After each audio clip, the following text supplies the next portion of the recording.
Deməli, hansı ki suallar ki var, yoldaşlar, müsahibədə təqdim olunan bu suallar üzrə, bu suallar üzrə mən o sualları yazmışam, bəzilərinin cavablarını yazmışam, bəzilərini yazmamışam. Hansı ki cavablarını yazdığım hissəni mən sizə təqdim edəcəm, tam materialı yekunlaşdırım. Ondan sonra materialı sizə təqdim edərəm. Belə də ki, bildiyiniz suallardır, bildiyiniz məsələlərdir. Biz bunları zaten dəfələrlə danışmışıq, situasiya mövzularını danışmışıq. Əlavə sizə situasiya ilə bağlı videolar da göndərmişəm. Baxın, burada cavabları mən qeyd etmişəm. Ümumiyyətlə, istedadlı şagirdləri necə aşkar edərdiniz? Baxın, mən sual təqdim edəcəm, siz cavablandırın və burada cavablar da qeyd etmişəm. Kiməsə lazım olsa, yəni müəyyən bir açar sözlər. Burada tam deyil də cavablar. Cavablar, yəni sadəcə açar sözlər kimi bəzi cümlələr burada qeyd etmişəm. İstedadını necə aşkar edərdiniz? Yadınızdadır, biz istedadlı şagirdlər haqqında danışmışdıq. Biz dedik ki, istedadlı uşaqlar ilk öncə məktəbə qədər yaş dövründə aşkar olunur. Ki bu 3-6 yaş dövrü əhatə edir. İstedad dedikdə müəyyən bir istiqamət, müəyyən bir sahə üzrə istedadlı olur da şagird. Yəni hər tərəfli, hər bir istiqamət üzrə istedad olmur. Ola bilər musiqi, incəsənət sahəsi üzrə istedad olsun. Ola bilər ki, riyaziyyatı yaxşı bilir, texniki fənlər üzrə. Ola bilər humanitar istiqamət üzrə istedad olsun. Yəni bu istedadlı uşaqları necə aşkar edərdiniz? Baxın, bu dəqiqə hal-hazırda bugün üçün istedadlı şagirdləri aşkar etmək üçün xüsusi bir psixometrik vasitələr yoxdur. Biz özümüz, yəni praktikaya uyğunmu desək, bildiyimiz istiqamət üzrə istedadlı şagirdləri aşkar edirik və ilk öncə sinif rəhbərin vəzifəsidir ki, istedadlı şagirdləri aşkar etsin. Təbii ki, fən müəllimləri ilə əməkdaşlıq edərək, yəni koordinasiya həyata keçirərək istedadlı şagirdləri aşkar etməlidir və onları həm uşaq birliyi təşkilatı rəhbəri, həm psixoloq, həm bizim tədris müavin, həm təşkilatçı, yəni birgə iş aparılmalıdır və birbaşa da məktəb direktorunun həm vəzifəsidir, həm məktəb direktorunun iş planına daxildir istedadlı şagirdlərlə işin təşkili. İndi siz deyin, baxın, birazını mən danışdım, davamını siz deyin. İstedadlı şagirdləri aşkar etmək üçün nə edərdiniz? Baxın, burada material da mən təqdim edəcəm, sizə nə qeyd etmişəm. Ona uyğun siz də fikirlərinizi qeyd edin. Buyurun, kimdən başlayaq? Əl qaldırın, zəhmət olmasa. Buyurun, Məleykə müəllimə. Məleykə müəllimə, siz sabah gedirsiniz də, mən elə bildim, siz də itirmişik biz. Salam, axşamınız xeyir. Mən ayın 27-sidir məndə, xeyr. 26-sı deyil, 27-si. Mən bayaq yoldaşlara deyirəm, yoldaşlar görürsünüz, günü-gündən say azalır burada. Bizdə Evdə qonaq var idi. Üzr istəyirəm. Gördüm 5-6 dəqiqə o vaxtdan keçib, ona görə gec qoşuldum, indi qoşuldum. Amma 27-sidir inşallah. Bu gün gedən var idi müəllimə bizlərdən, burada qrupda olanlar. Nailə müəllimə də sualları təqdim etdi. Onları da yazacağam mən tam. Və inşallah. Onlarla da bağlı qeydlərimi aparıb sizə təqdim edəcəm. İnşallah. Deməli, müəllimə, istedadlı uşaqlarla bağlı əslində elə bizdə istedad bankı yaradırıq. Məsələn, yaradanda həmin orada 2 istiqamət üzrə yaradırıq da. Bir bacarıqlara əsaslanan, bilirik ki, fənlər 2 qrupa bölünür. Bir biliyə əsaslanan fənlər var, bir də bacarığa əsaslanan fənlər. İndi bilmirəm düz deyirəm, yanlış deyirəm. Çox gözəl qeyd etdiniz. İstiqamət verərsiniz, mən bildiyim qədər danışım. Deməli, orada biz 2 yerə böləndə istedad bankını yaradarkən bir təşkilatçı müavin, yəni sinifdən xaric məktəbdən kənar işlər üzrə direktor müavini təşkilatçının istedad bankı var. Bir də ki, təlim-tərbiyə işləri üzrə direktor müavini, yəni tədris işləri üzrə. Biz burada bölürük. Məsələn, onları alırıq. Mən əsasən işləyirəm. Belə deyim. Bir dəfə dedim ki, sinif rəhbərləri bunları alsın, qarşısında yazsın ki, mənə siyahı verəndə məsələn biliyə əsaslanan və bacarıqlara əsaslanan. Bacarıqlara əsaslanan mən verim təşkilatçı müavinə, digərlərini özüm götürüm. Məsələn, yəni belə bir şeylə bölürdüm. Ona görə də mən o istedad bankını yaradarkən o cür alırdım. Bunu da ki, baxdım ki, sinif rəhbəri məsələn də hamısını belə deyək də, bilə bilməyəcək. Mən sadəcə belə, yəni situasiyanı danışıram da, özüm elədiyim son qərarı da ki, belə qruplaşdırarıq indi. Bəli, orada mən həmən siyahıdan çıxartdım. Bacarıqlara əsaslananları, texnologiyadır, əl bacarığı olan, məsələn, təsvir incəsənətdir, məsələn, İKT bacarığı olanlar belə deyək, mən bilikdən çox bacarığa əsaslanan istiqamətə həmişə fikirləşirəm. Düzdür, səhvdir, bilmirəm. Çünki İKT bacarığa əsaslanır informatika dərsi. Bəli, bəli. Təbii ki, bu dəqiqə prioritet məsələlərdən biri.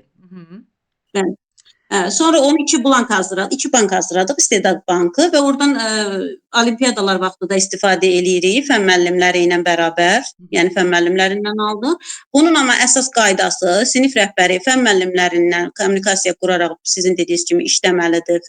Sinif rəhbəri sinifində olan həmin o istedadlı uşaqları, biliyə bacarıqlara əsaslanan istedada malik şagirdləri almalıdır və hərəsin öz istiqamətində təşkilatçı müavinə, bir də tədris işləri üzrə müavinə təqdim eləməlidir. Bəli, bir də iş planı hazırlanmalıdır da həmin İş istiqamət. planı mütləqdir. Məlum məsələdir ki, bəli, orada Gözəl iş qeyd planı etdiniz, olmalıdır. iki istiqamətə böldünüz və hər bir istiqamət üzrə də iş planı hazırlanmalıdır ki, bu şagirdlər üçün hansı işləri görəcək. Bir də ki, hansı ki istedadlı şagirdlərimiz var müəyyən bir sahə üzrə. Biz dünənki dərsdə danışmışdıq. Onlar Bəli, humanitardır, təbiətdir, bəli, burada humanitar, dəqiq, texniki fənlər üzrə olan o digərlərindən fərqlənənləri deyirsiniz də, müəllimə 7 ya 6 istiqamət üzrədir ki, onlarda psixoloji dayanıqlığı, yəni sağlamlığı yerində olan İKT bacarıqları, düşüncələri digərlərindən fərqli olan, yəni qeyri-adi düşüncəyə, təfəkkürə malik olan, İKT bacarıqları yaşıdlarından digərlərindən seçilən, yəni bu sahələr üzrə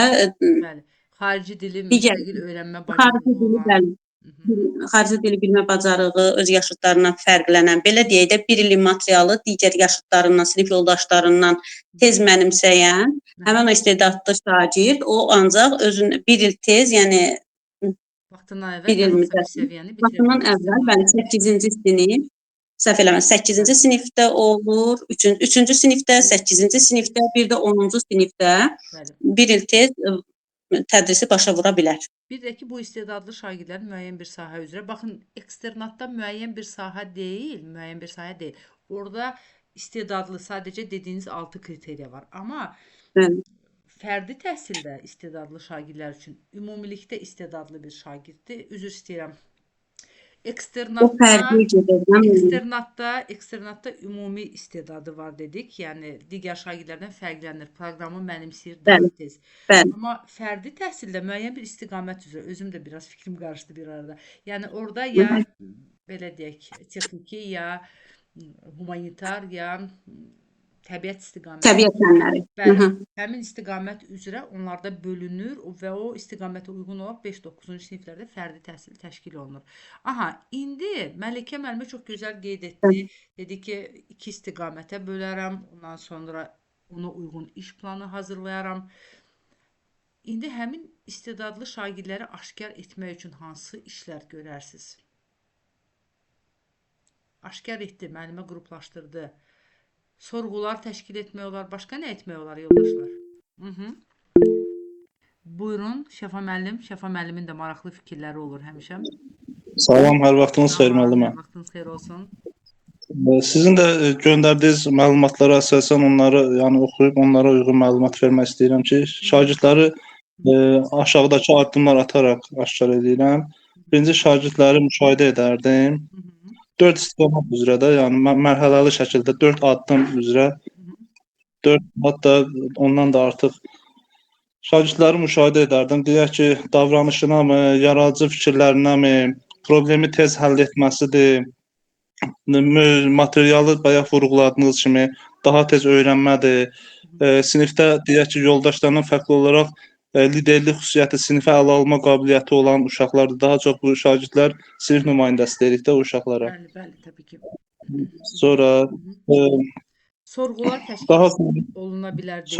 Sonra müəyyən dərnəklərə cəlb edə bilərik, dərsdən kənar məşğələlərə cəlb edə bilərik onları. Elə bil ki, həmin o istedadı biraz da genişləndirmək üçünmü deyək, onların həmin o istiqamət üzrə bu bacarıqların, biliklərin artırılması üçün sistem layihələrinə baxın, burada qeyd etmişəm, debat klubları və yaxud da ki, baxın, belə bir dərsdə müəllim maraqlı bir fikir demişdi. Onu qeyd etmək istərdim. Dedi ki, biz məktəbdə adi seçki qutuları ki var, seçki qutuları. Elə bir qutu hazırlayırıq.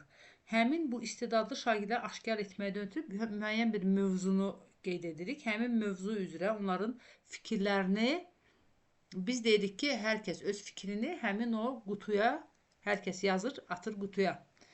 Və biz həmin deyək ki, qutuda sonra baxırıq, araşdırırıq ki, hansı şagirdlər bir fərqli düşünür. Görürsünüz, burada qeyd etmişəm. Yəni, fərqli düşünən uşaqlar, bunlar istedadlı şagirdlərdir də, düzdür. Digər şagirdlərin nisbətən fərqlidir onlar. Buyurun Şəfa müəllim davam edin. Ondan sonra həmin şagirdləri tək məktəbdə yox, evdə də necə uşaqların özlərini aparmaq üçün valideynləri ilə də sorğu apararam. Hı-hı. Maraqlanaram hansı evdə də hansı sahəyə maraq olduğunu, hansı sahə üzrə daha çox həvəsli olduğunu. Hı-hı. Onunla bir valideyn, burada istedadlı şagirdin aşkar olunmasında da valideyn əməkdaşlığı olmalıdır. Mütləq. Həm müəllim, həm sinif rəhbəri, həm məktəb vəzifəlilərlə bir yerdə birlikdə o şagirdin istedadını aşkar edib nəsə bir plan üzrə bir iş görmək olar. Və Bəli. Yəni hər bir şagirdi aşkar etdikdən sonra Hı-hı. şagirdi aşkar etdikdən sonra ona bir inkişaf tək aşkar etməklə yox, ona bir inkişaf planı hazırlayıb onun istedadını inkişaf etdirmək lazımdır. Bəli, Müxtəlif bəli. istiqamətlərdə. Sonra baxırıq irəliləmə var, geriləmə var, onu pedaqoji şurada müzakirə edirik, hesabatlar dinlənilir, həmin istedadlı şagirdlərlə işlə bağlı hansı işlər görülmüşdür, harda çətinliklər var, nə kimi çətinliklər var, bunları necə aradan qaldıra bilərik. Hətta misal üçün mən necə edirəm, məktəbdə, yəni hər bir sahə üzrə heç olmasa bir şagird, iki şagird, misal üçün 421 şagird var bizdə. Onların arasından, yəni ən azından bir şagird hansı ki kimya fənnini yaxşı bilən, bir şagird ən azından tarix fənnini yaxşı bilən var da belə bir şagirdlər, düzdür? Mən misal üçün həmin fənn müəllimlərinə deyirəm ki, onlara əlavə məşğələ keçirin. Ki 2 ildən, 3 ildən ən azından onlar fənn olimpiadalarında uğur qazansınlar və yaxud da ki məntiq sahəsi üzrə Lütfüzadə adına məntiq olimpiadasına uğur qazanmaq üçün heç olmasa bir şagird, demirəm amma 2, ən azından bir şagird həmin şagirdlə iş aparılmalıdır. Ora əlavə edilə bilərik 2-3 şagirdə. Yəni hər müəllimə deyək ki, fənn müəlliminə bir nəfər, mən burada demişəm ki, seçin, bir nəfəri hazırlayın. Sonra yoldaşlar, baxın. Mən əsasən sinif rəhbərinə tapşırmışam, müəllimə sözünüzü kəsdim. Aha, buyurun. İkinci, 10-cu siniflər sinif rəhbərlərinə tapşırmışıq ki, yəni bir yerdə iclas edib bildirmişik ki, hər kəs sinif rəhbərlərindən istedadı aşkar etsin, müxtəlif sahələr üzrə də. Məsələn, fənn müəllimi bilə bilmir də, musiqi üzrəmi, bu təsvincə sənət üzrəmi və yaxud da nitq qabiliyyəti, bunun daha çox sinif rəhbərlərini və psixoloqla bir yerdə iş planı hazırlayıb bu üzrə gedirik. Sinif rəhbəri də müəllimlərlə aşkar edir də. Misal üçün biz divar qəzetlərini hazırlayırıq. Düzdür? Hər bir deyək ki, bu dəqiqə Xocalı faciəsi ilə əlaqədar olaraq, ona əvvəl 20 yanvarla bağlı. Deyək ki, həmin şagirdlərin rəsm çəkmə qabiliyyəti var. Misal üçün biz bu dəqiqə o divar qəzetində baxırıq ümumilikdə hər bir sinif üzrə. Hər bir sinif bir divar qəzeti hazırlayıb. Siz hazırlayırsınız. Əvvəllər var idi, son vaxtlar məktəblərdə görmürəm, amma biz bu ənənəni davam etdiririk. Hazırlayırsınız. Bizdə var. Bəli. Bəli, bizdə var. Orada Hazırlayırıq. mən misal üçün bu gün baxırdım, şagirdlərin elə gözəl rəsm çəkdikləri rəsmlər var, elə gözəl qabiliyyətləri var. Və hətta mən sizə deyim ki, bu şagirdlər müəyyən bir Ulu Öndərin yubileyinə həsr olunmuş hər hansı bir müsabiqəmi, yarışlar və s. olanda orada da uğur qazanırlar. Çox gözəl rəsm çəkmək qabiliyyətləri var. Bu da bir istedaddır da yoldaşlar. İstedad düşünürəm bu qədər kifayətdir. Bu qədər zaten bir mövzu ilə bağlı 1 dəqiqə, yarım 2 dəqiqə danışırsınız. Əsas vacib olanları deyin ki, yəni vacib momentləri deyin ki, sözünüzü kəsib digər mövzuya keçirlər. Ona görə əsas hissəni mütləq deyin. O hər hansı bir sual veriləndə yoldaşlar mütləq orada qeyd edin ki, bax bu istiqamət üzrə bir plan hazırlayardım. Yəni hər hansı bir istiqamət üzrə iş görürüksə, istər çətin tərbiyə olunan, istər risk qrupuna daxil olan şagird, istər istedadlı şagird olsun, biz işimizi plan əsasında qurmalıyıq. Tədrisin keyfiyyətinin artırılması plan əsasında, təhlükəsizliklə bağlı yenə plan lazımdır. Yəni bu plan sözünü mütləq deyin. Bir var məktəbin ümumi fəaliyyət planı, bir də var ki, kiçik xırda planlar əlavə olaraq plan əsasında bunu həyata keçirərdim deyin. Aha, ən son rastlaşdığınız konflikt və onun həll yolları. Ümumiyyətlə, hər hansısa bir konflikt sualı olsa, biz hər bir halda ilk öncə konflikt baş veribsə, iki tərəfi ayrı-ayrılıqda dinləməliyik. Düzdür, yoldaşlar? Yəni mən ikisini bir yerdə dinləsəm orada dava dalaş ola bilər. Düzdür, o deyəcək, bu deyəcək. Ona görə hər kəsi ayrı-ayrılıqda dinləməliyik və biz dinləməyi bacarmalıyıq. Mən sakitcə, səbirlə həmin şəxs 15 dəqiqə, 20 dəqiqə, yarım saat danışsa da mən onu dinləməliyəm, müəyyən suallar verə bilərəm, dinləməliyəm. Bir də ki, empatiya hissini qurmalıyam. Empatiya nədir? Yəni mən özümü onun yerinə qoymalıyam. Yəni düzgün qərar qəbul etməkdən ötürü biz qarşımızdakı şəxsi qınamamalıyıq. Sadəcə özümüzü də o vəziyyətə qoymalıyıq. Necə deyək, empatiya qurmalıyıq ki, görək, yəni mən də belə bir situasiyada ola bilərdim. Mən nə edərdim kimi onu düşünməliyik. Aha, digər məsələlər də burada qeyd etmişəm. Mediasiya. Mediasiya bilirsiniz nədir yoldaşlar? Mediasiya haqqında Azərbaycan Respublikasının qanunu var. Bununla bağlı məlumatınız varmı?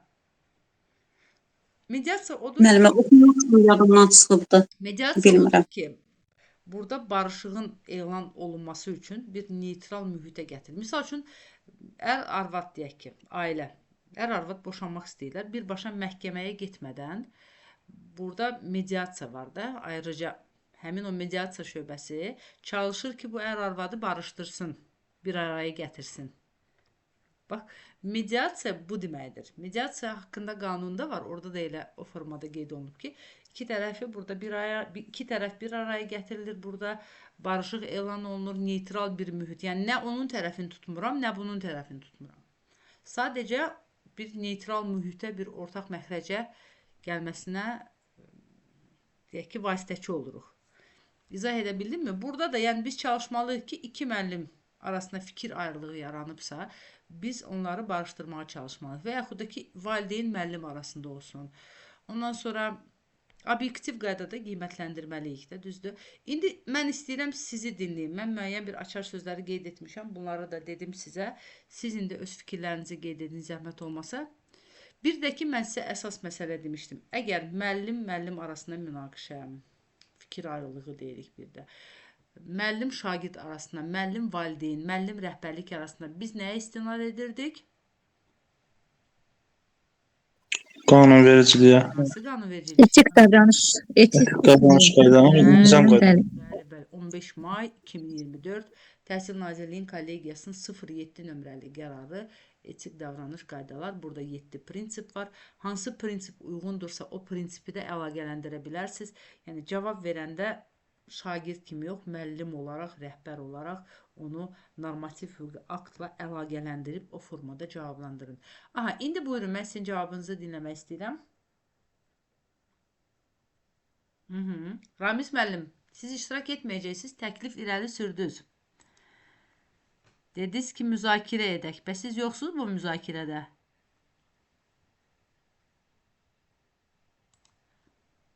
Hə. Bizdə aktiv olan müəllimlər həmişə eynidir. Misal üçün, mən Şəfa müəllim bilirəm ki, müsahibədə iştirak edəcək və hansı suala necə cavab verəcək artıq mən bilirəm. Məleykə müəllimə necə cavablandıracaq bilirəm. Məxbulə müəllimə az çox bilirəm. Amma müəllimlər var ki, ümumiyyətlə danışmırlar. Bax, Nailə müəllimədən mən 100% arxayın idim. Niyə? Çünki Nailə müəlliməni görürüz, dərsdə hansı sualı təqdim etsəm, həmişə hər bir sualı cavablandırmağa hazır idi. Amma danışmayan müəllimlər, artıq mən sizinlə bağlı heç nə deyə bilmirəm axı. Savad müəllimə, danışmaq istəyirsiniz? Züfər xanım, salam, axşamınız xeyir olsun hər birinizin. Deməli, mən burada belə aktivlik göstərmədiyimə baxmayın, mənim 9-larımın, 11-lərimin imtahanıdır, onlarla çox yorğunam. Amma mən bu dərs ki bitirir, sonra siz video atırsınız və ya səs atırsınız 1 saatlıq falan. Mən o səsi qulaq asıram sakitcə. İndi nə edirəm deyəcəm sizə. Deməli, siz sual verirsiniz, situasiya sualı. Mən dayandırıram o səsi, əvvəlcə özüm cavablandırıram səsli şəkildə, güzgünün qabağında. Sonra hər kəsi dinləyirəm. Yəni, mən bura qoşulmuşamsa mütləq şəkildə aktivlik edirəm, amma özüm öz üzərimdə çox çalışıram. Burada sadəcə gah test yazıram uşaqlarla, gah nəsə onların WhatsApp-da sualını cavablandırıram. Ona görə, məsələn, bax, indi axırıncı siz hansı sual dediniz, mən onu eşitmədim. Amma 2001 necə deyim, öz üzərimdə çalışıram da belə. Bir də müəllimə bir sual. Tanıyıram da, siz məndə əvvəlki qruplarda da olmusunuz, sizi bilirəm. Məsuliyyətlisiniz həmişə. Elə əvvəl də elə idi müəllimə. Əvvəl də işlərimi görürdüm, sonra siz səs atırdınız. Bax, onların hər birinə qulaq asırdım. Öz də dayandırıram videonu, özüm cavablandırıram güzgünün qabağında sərbəst şəkildə. Sonra qulaq asıram və kimsə hansısa bir müəllimin fikri xoşuma gələndə onu qeyd eləyirəm, qeydiyyat aparıram. Yəni necə deyim, boş dayanmıram mən də. Bunu çox gözəl dediniz. Bizim dərslərdə həmişə belə dəyərli, savadlı müəllimlər qoşulur da dərslərdə. Bəli. Və hər bir müəllimin fikri o qədər önəmli, mənim üçün də çox dəyərli olur. İnanın ki, mənim də bəzən əlavə fikirlərimə əlavələr olur. Bax, bu gün Məleykə müəllimə dedi ki, bax, mən 2 istiqamət üzrə istedadlı şagirdləri bölərdim. Dedi ki, baxın, bu gözəl bir fikir idi. qeyd etdi ki, hansı ki təşkilatçıya aid olan ayrı fənnə aid olan, yəni bilik, bir də ki, bacarığa aid olan 2 istiqamət üzrə bu istedadlı şagirdləri qruplaşdırardım. Bu kreativ bir fikirdir, düzdür? Düzdür, mən bunu bu bəli. formada etmirəm, amma müəllimə bunu dedi. Artıq bu da mənim üçün bir plus oldu. Yəni mən özüm də hər dərsdə bir nəsə özüm üçün plus qeyd edirəm. Ona görə çox faydalıdır həqiqətən bu dərslər. Bəli, Savad müəllim. Bir də müəllimə bir sualım olacaq buradakı müəllimlərə. Deməli mənə hələ dəvətlə bağlı heç bir mesaj gəlməyib. Mən bilmək istəyirəm, mən təkəm, yoxsa mesaj gəlməyən, dəvət gəlməyənlər var hələ ki? Baxın, dəvət gələn Məlikə müəllimədir. Məlikə müəlliməni də 27-si itiririk, Allah qoysa. İtiririk nə demək? İnşallah xeyirliyə getsin. Hə, yəni Çox sağ olun. İnşallah. dərsə qoşulmurlar, yəni artıq müəllimlər hansı ki müsahibədə iştirak edənlər. Amma digər müəllimlər hələ ki gözləyirlər. İnşallah xeyirlisi. Hə, müsahibəsin tarixini bilməyənlər var da hələ. Bəli, var. Görürsüz, 18 nəfər var. Normalda bizdə digər qrupda Nurlan müəllim danışdı da, üzr istəyirəm. Zülfiyyə müəllimə də statusunda paylaşmışdı da, səhv eləməsəm atmışdı. Onun müsahibəsi də vardı ki, deyir ki, bizə suallar verirlər ki, hələ ki bizə heç bir dəvətlə bağlı gəlməyibdi. O deyir orada, deyir ki, mərhələli formada hər kəsin şəxsi səhifəsinə məlumat göndəriləcək və dəvət olunacaq. Orada deyir ki, Mart ayının 11-nə qədərdir səhv eləməsəm müsahibə, elə dedi. Bəli. dedi martın 13-nə qədər bitəcək. Mən də şübhə altında qaldım ki, bu dəvət gələnlər mi 13-nə qədər bitəcək, yoxsa biz mi 13-nə qədər bitəcək ümumi olaraq? Ümumi hamısı da hələ ki yəni hissə-hissə gəlir dəvətlər. Həmin sonu 13-ündədir. Müsahibənin Aydın. son günü 13-üdür. O gün Aydın, çox sağ olun. Dünən pamoymu, dünən bir müəllim dedi ki, mən iştirak edəndə səhər-səhər 27 nəfər var idi. Yəni belə görünür ki, ən azından səhər növbəsində yəqin ki bir 30-40-50 nəfər dəvət olunur. Günorta bir. Hə, 401 nəfərdir də ümumi olaraq. Onda yəqin çağırırlar hamını. Belədir, inşallah. Oldu, çox sağ olun müəllim. Mən təşəkkür edirəm. Aha. Deməli bu konfliktli situasiyada biz nə edirik, necə edirik? Gəlin sizin fikirlərinizi də dinləyin. Buyurun. Kim deyir? Buyurun. Məlikə müəlliməni dinləyək yoldaşlar. Tamam, buyurun. Mən işlədiyim müddətdə, yəni rəhbər işlədiyim müddətdə həqiqətən o situasiyalar çox da oldu, az da oldu. Yəni oldu, müxtəlif oldu. İstər müəllim valideyn, istər müəllim arasında. Amma inanın səmimiyyətimə ki, hələ ola bilməz ki, hər hansı bir elə konflikt məsələlərdə o həllini tapmasın. Yəni mən deməzdim, nə də ki, bunlar elə fikirləşməsin. Bəzən məni tanımayanlar egoist kimi tanıya bilərlər. Amma həqiqətən də ola bilməz ki, mən hər hansı bir situasiya, yəni konfliktli situasiyada mən barışıq mövqeyinə onları gətirməyim və söhbət kənara çıxsın. Mümkünsüzdür. Ona görə valideynlər də həqiqətən çox istəyirdi belə hörmətimi saxlayırlar. Elə indi də, müəllimlər də. Üzr istəyirəm. Bu sözü unutmayın, bu sözü deyin orada müsahibədə mütləq. Hə. Hər zaman nə olursa olsun, mən heç bir zaman valideynin yanında müəllimi dinləməmişəm, müəllimin yanında valideyni dinləməmişəm. Həmişə də valideynə də demişəm, mənim borcum sizi dinləməkdir, qəbul eləməkdir, vəzifəmdir. Ona görə narahat olmayın, necə lazımsa sakitləşin, danışın. Danışıb da demişəm, yaxşı, mən o müəlliməni də dinləyəcəm. Bilmirəm günah hansızdadır, kimdədir, yəni nə problem olsa həll edəcəm. Narahat olmayın, gedin, müəllimdir, hərənin bir xassiyyəti var, ola bilər anlaşılmamazlıq olubdur, heç bir problem. Yəni bu cür sözlərlə həmişə də böyük hörmətlə, təşəkkürlə yola salmışam. Yəni heç bir problem, yəni hər bir problemi, yəni indi işlədiyim dövrdə, yəni 22 ildən 19 nəfər işləmişəm. Hələ ki yola sala bilmədiyim, belə deyək də, ünsiyyət qura bilmədiyim, yəni məqam olmayıb da, müəllimlər olsun, həmişə deyirəm, özüm hardasa bəlkə də kimisə belə deyək də dözə bilmərəm mənə qarşı məsələn. Amma hər kəsi neçə və yarım saat da olub dinləmişəm, 1 saat da olub vaxtım gedib, amma oturub dinləmişəm, qulaq asmışam, problemi həll eləmişəm və təşəkkür edib gedib. Valideyn rızası üçün gəlin məktəbə bəlkə də belə loru deyək. Amma o həll olunub gedib. Hətta müəllimə inanın ki, sinifdə o müəllim mənim uşağıma dərs deməsin deyə, özünüz də yəqin ki, buradakı müəllimlər də rastlaşıb. Sən ibtidaidən 5-ə keçəndə bir də görürsünüz ki, burada o problemlər yaşanır ki, filan müəllim mənim sinifimdə dərs deməsin. Bir sinif yığılıb gəlibdir, bəlkə 10 valideyn gəlibdir. Bizim müəllimlər onu həmişə deyir. Valideynlər gəlibdir, onlara mən demişəm ki, axı burada mən varam, da gəlibsiz, bax narahat olmayın, o müəllimin dərsini dinləyəcəm, oturacam, o müəllimin akademik biliyin nə sizin, nə mənim ixtiyarımda deyil, qiymətləndirmək, ona dövlət diplom veribsə, sertifikasiyadan keçibsə, müsahibədən keçibsə, siz ona deyə bilməzsiniz kimsə savadsız. Onun səlahiyyəti yuxarı instansiyalardadır. Ona görə də hər hansı bir kiminsə sözü ilə hər hansı bir müəllimi sındırmaq olmaz. Mən buna cavabdehəm, mən rəhbərəm. Əgər elə bir şey olsa, mən sizi dəstəkləyərəm, dəyişərəm, bir təhlil eləyərəm. Yəni gedibdilər. Qəbul eləyiblər də o müəllimi. Dərsini də dinləmişəm, oturmuşam da, istiqamət də vermişəm. Demişəm bu valideynin uşağı ibtidaidən çıxıb, sən ənənəvi metoda köklənibsən. Bax gəl otur, sən burada kompüter istifadə edə bilmirsənsə də iş vərəqləri ilə işlə, qruplarla işlə, cütlərlə işlə. Bax bu cür tapşırıqları inanın ki, müəllimə oturub ona istiqaməti, icmalı yazmağı neçə ilin müəllimi deyə özü də minnətdar olubdu həqiqətən. Yəni mən yalan nə deyim ki, müəllimə, bəlkə də yanlış eləmişəm, vaxtım itib, düz eləmişəm, bilmirəm, amma həqiqətən də işlədiyim müddətdə hələ nə töhmət almamışam, nə məktəbimdən şikayət olmayıbdı, nə valideyn narazı getməyibdi. Konkret, yəni bu konfliktləri nə olursa olsun, biz səbrimizi rəhbər olaraq basıb, dinləyib, ünsiyyət qurub, onları özümüzə ram eləməliyik mütləq. Biz orada öz xarakterimizə uyğun emosiyalarımızı büruzə verib, onda bizdən rəhbər olmaz. Ona görə də çalışıram ki, belə eləyim indiyə qədər. İndi bundan sonra yaşım keçəcək, səbrim tükənəcək deyə bilmirəm, amma hələ ki indiyə qədər belə gəlmişəm. Yoldaşlar, baxın müsahibədə ünsiyyət bacarığı yoxlanılır deyir. Bəli, Ünsiyyət bacarığı belə budur. Baxın Məlikə müəllimənin görürsüz ünsiyyət bacarığı necədir? Hansı istiqamət üzrə necə iş qurur, konfliktli situasiyada necə bu situasiyanı idarə edir.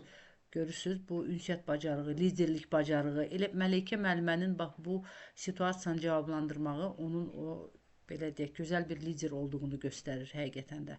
Təşəkkür edirəm. Minnətdaram, təşəkkürəm. Mən təşəkkür edirəm, var olasınız. Təşəkkürlər, minnətdaram. Deməli, yoldaşlar, məktəbin nəticələri barədə sual verilib. Burada yenə də xırda qeydlər aparmışam. Ümumiyyətlə, məktəbin nəticələri dedikdə bəzən biz baxırıq ki, məktəbin bəli, yüksək nəticələri var, RFO-da qalibi var, misal üçün final turunda, yarım final turunda və s. və yaxud da ki, beynəlxalq müsabiqədə olimpiyada qalibi var məktəbdə bir nəfər, misal üçün. Bu, yəni bununla uğur kifayətlənirmi sizcə?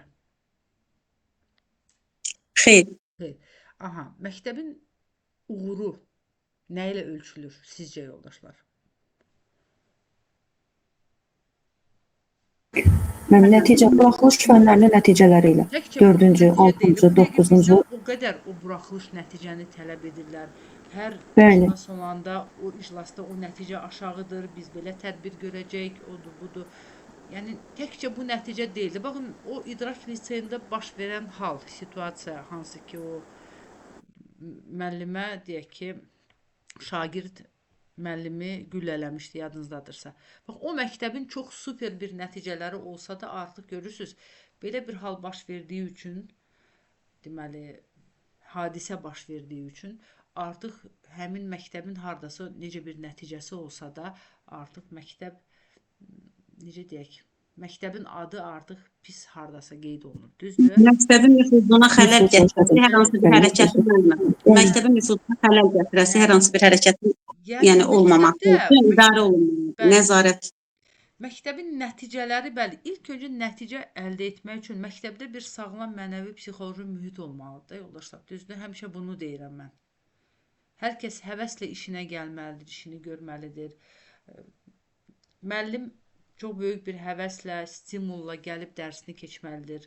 Şagird istəməyərək məktəbə gəlməməlidir. Məktəbdə bir istilik sistemi mi deyim, yəni infrastruktur da təbii ki, bura daxildir.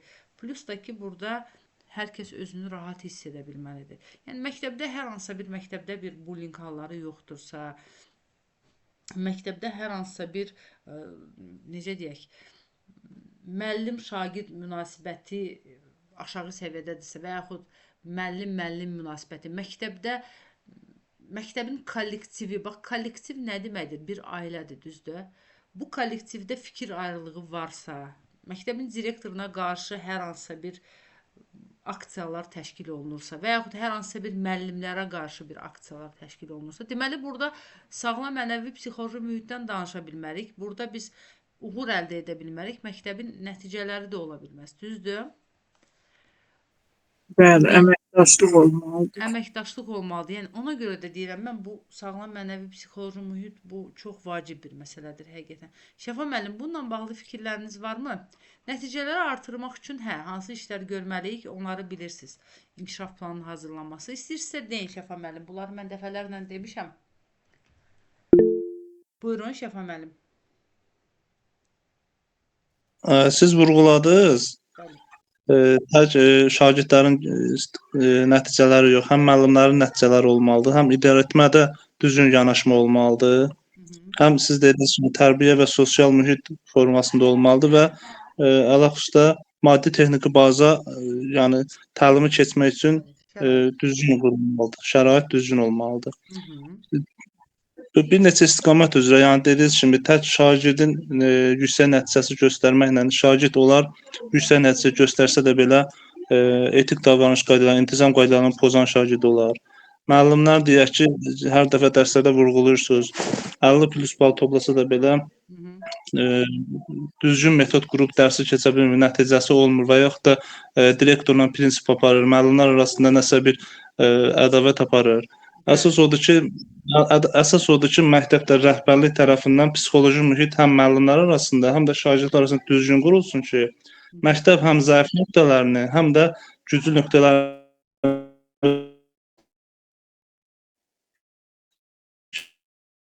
Yoldaşlar, Şəfa müəllimi siz eşidirsiniz, yoxsa mən eşidə bilmirəm? Yox, səsi getdi. Eşidilirdi indi ki, səsi getdi, eşidilirdi. Yəni yoldaşlar, biz həmişə Gəlin. bəli, Şəfa müəllim çox gözəl qeyd edirsiniz. Mən bir dənə söz əlavə edim. Həmişə nəticə deyirik ha yoldaşlar. Bu nəticə əldə etmək üçün ilk öncə orada bir o mənəvi sağlam mənəvi psixoloji mühit deyirik də. Bu mühit olmalıdır. Bu mühit olmasa biz orada hər hansı nəticədən danışa bilmərik. Bəli. Həmişə qeyd etmişəm iclaslarda da, pedaqoji şuralarda da yaxşı şagird də bizim nəticəmizdir, pis şagird də bizim nəticəmizdir.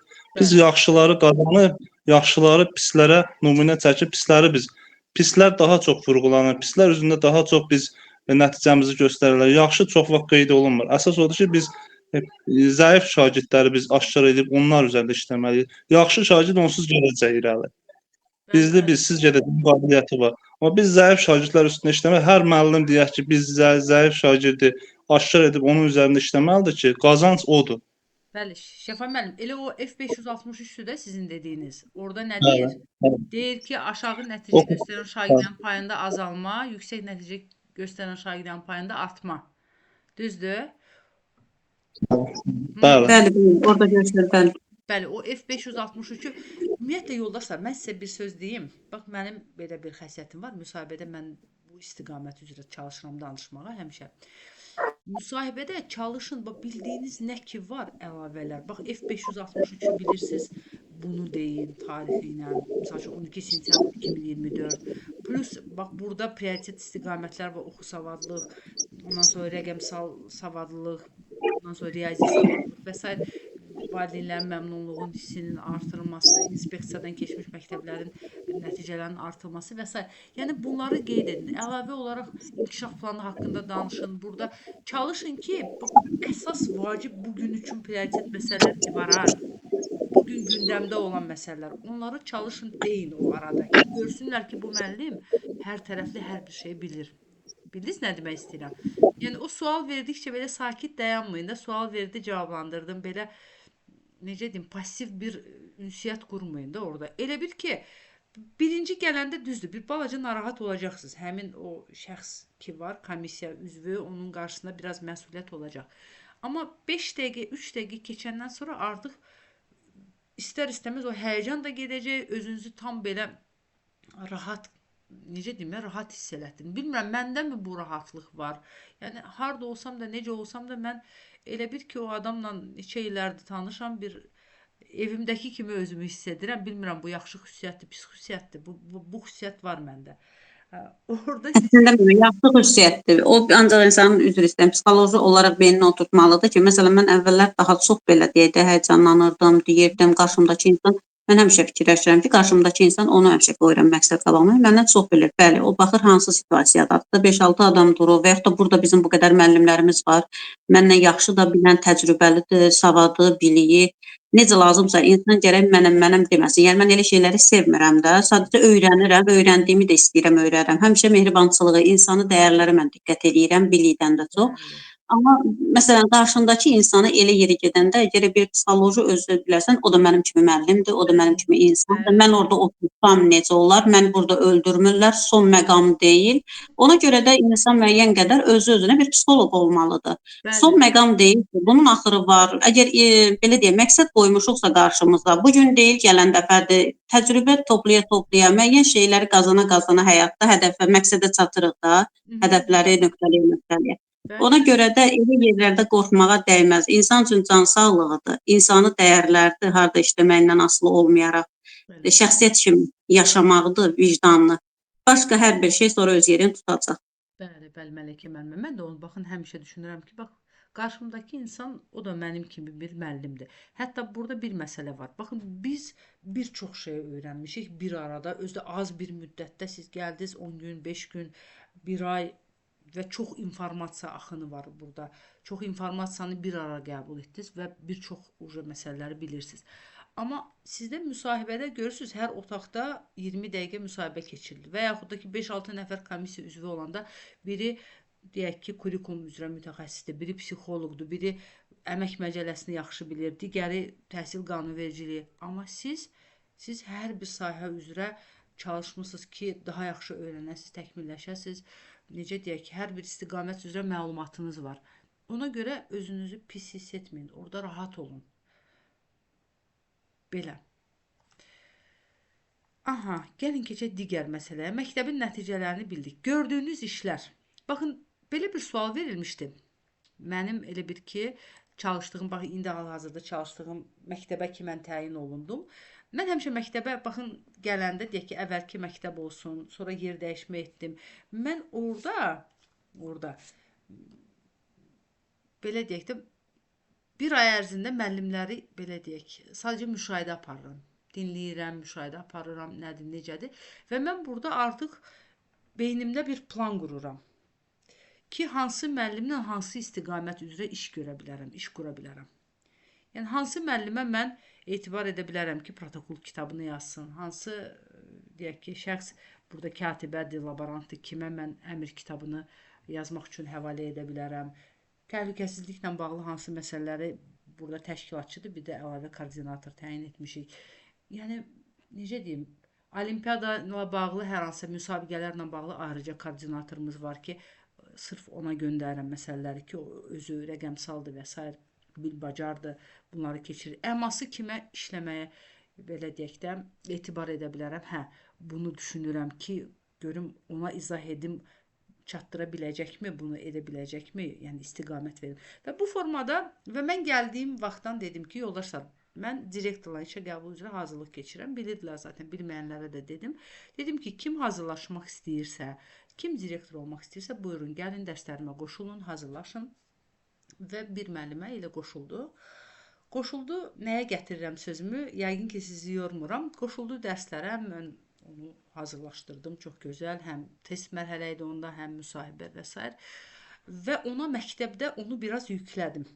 Fəaliyyət planı hazırlanmalıdır, ona göndərirəm, istiqamət verirəm. Falan işlər görülməlidir ona, əması işlənməlidir ona. Biraz yüklədim onu və işi öyrəndim. Bu gün üçün bir neçə aydır təyin olunub. Çox mükəmməl bir iş qurub. Sənədlərini mənə göndərir, çəkib görürəm, nə gözəl hazırlayıb. Даже mənim sənədlərimdən də gözəldir, baxıram sənədlərini. Hardasa gedir, çap elətdirir, hazırlayır. Yəni, ona müsahibədə necə sual verilmişdi? Bax, indi bu haqda danışmaq istəyirəm. Həmin bu mənim müəlliməm, hansı ki, coğrafiya müəllimi idi. Ona sual verildi ki, bax, burada gördüyünüz işlər yazılıb, amma mənim belə bir sual yadıma düşdü. Müsahibədə orada sual veriblər ki, Zülfiyə müəllimə, bax, məktəbə təyin olundu sizin direktor. Zülfiyə müəllimə nə iş gördü məktəbə gələndən sonra? Direktorun fəaliyyətini necə qiymətləndirirsiniz? Nə işlər görür? Onun hansı işini bəyənirsiniz? Gördüyü iş. Dedi ki müəllimə, mən siz gəldiyiniz gündən hansı işi gördünüz, necə işə başladınız, hansı istiqamət üzrə işlərinizi həyata keçirdiniz, onların hamısını bir-bir orada qeyd etdim. Çox bəyəndilər deyir. İndi gördüyünüz işlər, baxın məktəbə təyin olundunuz, misal üçün, nə kimi işləri həyata keçirərdiniz? Görəcəyiniz işlər ola bilər ya da gördüyünüz işlər ola bilər müəllim olaraq. Misal üçün müavinsinizsə, sual verilə bilər ki, siz müavinsiniz. Bax, müavin olaraq indiyə qədər nə kimi işlər həyata keçirmisiniz? Nə kimi nəticələriniz mi var? Nə kimi nailiyyətləriniz var?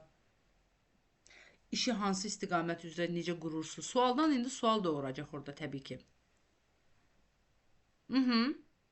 Buyurun, sizdən dinləmək istəyirəm. Gördüyünüz işlər haqqında danışa bilərsiniz. Görəcəyiniz işlər haqqında sual verilə bilər. Yenə Məlikə müəlliməni dinləyək yoldaşlar, yoxsa Şəfa müəllimi? Başqa varmı? Digər yoldaşlar? Çox təəssüf etdim. Şəfa müəllim, buyurun. Müəllimə, mən indi hal-hazırda işlədiyim məktəbdə gördüyüm işləri sadalayım, ya getmək istədiyim məktəbdə hansı işləri görürəm, onu Gördüyünüz sadalayım. deyir də, hal-hazırda bax, indi çalışdığınız məktəbdə nə işlər görmüsünüz? Hal-hazırda gündəlik işi deyim, ümumiyyətlə 8 illik fəaliyyətimdə Ümumilikdə, gündəlik bax, bir il ərzində, misal üçün, bir tədris ili üçün nə kimi işlər görürsünüz? Bax, sentyabrın 15-i gəldi, pedaqoq şura təşkil etdiniz, orada məsələləri müzakirə etdiniz və hardan necə gedirsiniz, işləri necə keçirirsiniz həyata? biz ilk öncə olaraq pedaqoq şurada sadaladığımız, qoyduğumuz məqsədləri və ev tapşırığı deyək də buna. Ev tapşırıqlarımızı, yəni planımızı da, qarşıya qoyduğumuz inkişaf planımızı, qısaca desəm, keçən illər axsadığımız planları biz şurada müzakirə etdik. Hansı iş üzrə zəif nöqtəmiz hansı tərəfdir, o yön üzrə bu il plan qurduq Aha. və onun inkişaf planını biz təsdiqlədik pedaqoq şurada. Vəzifələri Yəni, bölüşdürdük. fəaliyyət planına həmin məsələləri daxil etdiniz Şəfa müəllim, düzdür? Bəli, həmin məsələləri fəaliyyət planına daxil etdik və bölgünü apardıq. Kim hansı vəzifəli, hansı funksiyanı, hansı işi görəcək, onları bölüşdürdük. Əlbəttə ki, əvvəlcədən müzakirə ediləndən sonra. Təbii ki. Daha sonra keçən illər uğurlarımız, hansı istiqamət üzrə uğurlarımız oldu və bizə pilot layihə kimi keçən il mən olimpiyadanı birinci müasirləşdirmişdik biz.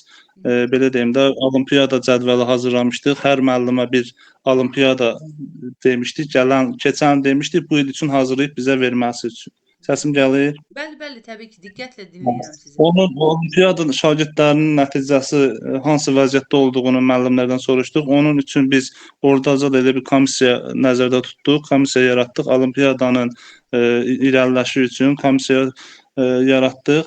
Onun üçün seçilmiş 18 şagirdi, biz məktəbimizə 18 şagird üçün iş planı hazırladıq və olimpiyada mərkəzi təşkil etdik. Həmin müəllimləri cəlb etdik. Bu məsələlərdən biri idi də bizim üçün. Digər zəif nöqtələrimiz əvvəlki illərdə bizdə də şagird buraxılışı biraz 11-lərdə keçən il deyək ki 35 idi, bu il 40-dır. Ən çox hansı yönə şagirdlərimiz gedir, peşə yönəmiz seçirlər, ya ali təhsilli, orta ixtisas, onları müzakirə etdik. Bal ortalamanı artımını müşahidə etdik, bir-bir sadaladıq və bu il biz hədəf üçün hansı balı, deyək ki, birinci ilisi 70 bal olmuşdu. Keçən ondan qabaq 120 oldu, keçən də 132 olmuşdu. Bu il də hədəfimizə qoyduq 140 balı, orta balı. Bunun üçün də biz təkliflər və fikirlər irəli sürdük. Onun üçün də olan planımızı biz təsdiq etdik ki, hansı formada biz işləsək, şagirdlərin nailiyyətini qaldırarıq. Bəli. Şəfa müəllim, çox gözəl qeyd edirsiniz, amma müsahibədə o qədər uzun-uzadı danışmaya imkan verməyəcəklər sizə. Və hardasa bir nəsə iş görməyə başladım deyəndə orada kəsəcəklər. Ona görə deyirsiniz ki, bax bu ili necə başladınız işə, nə kimi işlər gördünüz? Elə əvvəlki illərin nəticələrini müzakirə etdik, o istiqamət üzrə plan hazırladıq, bu işləri həyata keçirdik və bu ilki prioritet məsələləri. Yenə burada F563-ü mütləq deyin. Deyin ki, bunu müzakirə etdik. Oradakı məsələlər 7 istiqamət idi, səhv etmirəmsə. Onları biz Bəli. müzakirə etdik, fəaliyyət planı daxil etdik və həmin istiqamət üzrə şagirdlərin oxu savadlığının, oxu bacarıqlarının artırılması istiqamətində işlər aparırıq. Rəqəmsal bacarıqların artırılması üçün bu layihəyə qoşulmuşuq, koordinator təyin etmişik. Bax, yeniliklərdən danışın Şəfa müəllim. Bax, bu ilin yenilikləri bunlardır. Bu il üçün prioritet məsələlər nələrdir? Bax, gələn yoxlama birinci oxu savadlığı, oxu bacarıqlarını soruşur, maraqlanır. Sonra nədir? Hansı ki, rəqəmsal. Ki, indiyənə qədər müsahibədə rəqəmsalla bağlı sual verilmirdi, heç verilməyib. Bu il artıq vacib bir məsələdir ki, bu rəqəmsalla bağlı suallar verilir.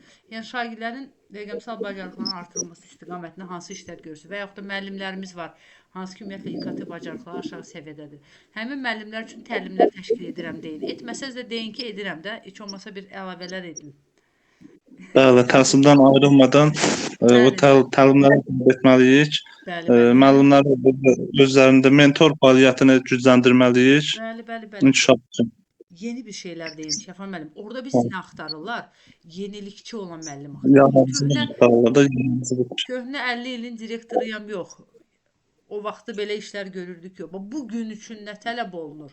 Bu gün üçün tələbat nəyədir? O istiqamət üzrə. Görək Jalə müəllimə maraqlı nəsə əlavələr deyir, sonra Məlikə müəlliməni dinləyək. Təşəkkür edirəm. Şəfa müəllim, mən sizin fikirlərinizi çox dəyərləndirirəm, amma mən demirəm ki, siz düz gelirsiniz. Siz sadəcə onları danışa-danışa siz bu yeniliklərə gələcəksiniz. Vaxt qalmayacaq orada və imkan verməyəcəklər ki, bunu deyəsiniz. Ona görə siz indiki yenilikləri deyin ki, demiş olasınız da bir dəyərli cümlələr eşitsinlər sizdən. İzah edə bildinmi nə demək istəyirəm? Bəli. Bəli, elə. Şifə müəllim, mən müəlliməyəm. Yəni direktor olaraq mənim çox sadaladı. Yəni bunun qarşısında az danışaram deyə düşünürəm. Yəni sadəcə bu illəri olimpiada nəticələrim var. Artıq mərhələsi 3-cü mərhələyə keçibdi şagirdim. Bir də seminarlar təşkil edildi nazirlik, belə deyək də, regional səviyyədə. Orada məktəb daxili qiymətləndirmə ilə bağlı seminarda təlimçi kimi fəaliyyət göstərdim. Yəni bundan artıq bir şey deyə bilərəm ki, daha çox cəlb edici olsun. Bilmirəm. Bəli, cəlb edici nəsə deyin özünüzlə bağlı. Bildinizmi mən nə demək istəyirəm? İndi tutdunuz. Nə məsləhət görürsünüz, nə deyə bilərəm ayrı? Bunu deyin. Baxın, siz məktəbdə bu dəqiqə müəllimlərin ən zəif nöqtəsi elə bu qiymətləndirmədir. Hansı ki, dərsə gedib, dərsi dinləyirsə, bizim məktəbin bu dəqiqə mən öz məktəbimdən qeyd edim. Ən zəif tərəfi bu qiymətləndirmədir. Mən onları həm, baxın, belə bir təlim ki, keçirəm müəllimlərə. Link göndərirəm ki, deyirəm, qoşulun. Məktəb daxili qiymətləndirməni izah edirəm. Yarısı qoşulur, yarısı qoşulmur. Düşünür ki, əlavə bir şeydir də, neynirəm. Sonra gedirəm, dərsdə də izah edirəm. Bu bizim yeni müasir metodist var. O da izah edir. Hardasa bu hissəni düzəltməyə çalışır. Bax, bu qiymətləndirmə ilə bağlı həqiqətən də siz belə bir kursda iştirak etmişsiniz, siz mentorsuz, daha doğrusu. Bəli. Məsələn, məktəbimizdə 2 nəfər olimpiada qalibləri oldu. Onlardan biri mənəm, biri də direktorumdur. Onlarda hamısı özümün, yəni başqa hazırlığa getməyibdi, sırf özüm hazırlaşdırmışam, yəni sıfırdan. Onları deyin. Bundan başqa, yəni deyə biləcəyim söz yoxdur. Sözün düzü deyirəm, birdən az deyərəm. Bəli, mən müəlliməm. Olaraq nə kimi fəaliyyətiniz? Çox gözəl bir uğurlarınız var. Bunu bir də ki, bu məktəb daxili qiymətləndirmə attestasiyasına bağlı dediniz ki, kurs keçirsiniz də, kursda olmusunuz və hə. Bəli, özüm bəli. Müəllimə, sizə o haqda suallar veriləcək ki, hə, bax bu müəllimə deyirsə ki, mən məktəb daxili qiymətləndirmə üzrə kursda iştirak etmişəm və bu sahə üzrə təlim keçirsiniz də yəqin ki, yoxsa? Əslində bu deməli axı formativ qiymətləndirmə ilə bağlı bir material çıxardıldı Təhsil İnstitutu tərəfindən. Onun əsasında deməli belə deyək də PowerPoint-da material topladıq və direktorum və mən özüm regionun bütün müəllimləri, metod birləşmə rəhbərlərini mən, direktorum isə direktorları yığdıq və onun ətrafında belə deyək də seminar keçirdik. Çox maraqlı alındı diskussiya ilə. Həm müəllimlər, həm də özümüz belə danışaraq çox maraqlı və öyrədici bir mühit oldu və bunu tədris elədik. Bir günlük, o da təhsil şöbəsindən çox sağ olsunlar, qiymət verdilər bunu. Bəli. Belə. Yəni onu deyin və sizdən suallar sizə veriləcək ki, bu necə təşkil olunur məktəb daxili qiymətləndirmə. Düzdür, biz o dərsi keçmişik. İndi siz bu sahənin mütəxəssisi olduğunuz üçün sizə bu istiqamət üzrə çox sual verilə bilər. Yəni sizin o bilikləriniz, bacarığınız nə kimi istedadınızmı deyək varsa onu orada üzə çıxarın ki, o istiqamət üzrə suallar versinlərsə. Yəni öz müsahibənin gedişatını tənzimləyin hardasa da belə. Jalə müəllimə, o prezentasiyanı mənə göndərə bilərsinizmi? Əgər mümkünsə Olar. hazırladığınız. Olur. Xoşlayın. Düzdür, məndə var həmin PDF. Sadəcə Bəli. prezentasiyanın əgər 70 nəfərə göndərmişsinizsə, mənə də yəqin ki, göndərə bilərsiniz. Narahat olmayın. Təşəkkür edirəm. Məlikə müəllimə, bununla bağlı əlavə fikirləriniz var idi yoxsa? Müəlliməm, orada qısa dediyiniz kimi danışmağa, o müəllimin də, Şəfa müəllimin də dediklərinə əlavə olaraq, yəni konkret olaraq belə deyə bilərik ki, məktəbdə məsələn mən işlədiyim dövrdən danışıram da, indi onlar da istər-istəməz bilirlər də, qarşılarındadır bütün hər şey. Bizdə deməli hamısı artan sırayla gedibdi də. 2023-dən mən orada direktor əvəzi işlədim. 2021-dən də müavin işləyirəm. Məsələn bizdə 9-cu siniflərin orta balı tutaq ki 2022-dən başlayıbdı. İndi gəlir məsələn 103 ilə başlayıb orta balla gəlir bu illəri 134.